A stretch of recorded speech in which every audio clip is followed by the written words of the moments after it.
नेहरू का नाम आइंस्टीन के साथ लिया जाता था और आपका नाम एप्स्टीन के साथ लिया जाता है। इमरान प्रतापगढ़ी जी 3 मिनट विचार रखेंगे। माननीय इमरान प्रतापगढ़ी। धन्यवाद सभापति महोदय। हम करें बात दलीलों से तो रद्द होती है, उनके होठों की खामोशी भी सनद होती है। कुछ न कहने से भी छिन जाता है एजाज़े सुखन, जुल्म सहने से भी जालिम की मदद होती है। सभापति महोदय, मैं राष्ट्रपति के अभिभाषण पे अपने बात रखने के लिए खड़ा हुआ हूं। उस दिन देश की संसद के गलियारों में सरकार की तारीफ करती हुई महामहिम की आवाज गूंज रही थी, तो उधर मेरे कानों में हसदेव के जंगलों में आदिवासियों को जिंदगी देने वाले पेड़ों पर चलती हुई कुल्हाड़ी की आवाज गूंज रही थी। सभापति महोदय, इस तरफ महामहिम के भाषण पर प्रधानमंत्री जी संसद की मेज थपथपा रहे थे और उधर उत्तराखंड की अभागी बिटिया अंकिता भंडारी के इंसाफ की आवाजें मध्यम पड़ती जा रही थीं, जो आज भी पूछ रही हैं कि आखिर वो वीआईपी कौन था जिसके लिए अंकिता भंडारी को मार दिया गया।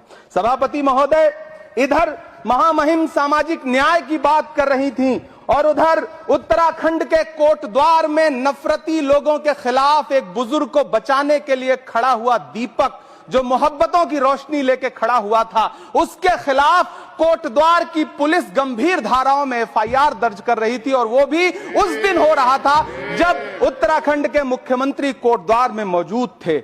ये नया भारत है जहां दंगाइयों के खिलाफ एफआईआर नहीं होते, बल्कि अमन और मोहब्बत की बात करने वालों के खिलाफ एफआईआर दर्ज होता है। यह नया भारत है जहां असम का चीफ मिनिस्टर खुलेआम संवैधानिक प्रोटोकॉल तोड़कर कहता है कि मुसलमानों को इतना टॉर्चर करो कि वो राज्य छोड़ने पर मजबूर हो जाएं। वो कहता है कि अगर कोई मियां रिक्शा वाला 5 रुपए मांगो तो उसे 4 रुपए दो ताकि वो परेशान हो सके। ये नया भारत है जहां बरेली में खाली घर में नमाज पढ़ने पर पुलिस मुकदमा दर्ज करती है।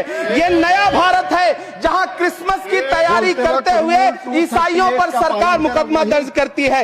ये नया भारत है जहां जम्मू कश्मीर में नीट का एग्जाम क्वालिफाई करने वाले 50 बच्चों में अगर 42 मुसलमान होते हैं तो फिर मेडिकल कॉलेज की मान्यता ही रद्द होती है और जश्न मनाया जाता है। महामहिम राष्ट्रपति का भाषण में सुन रहा था।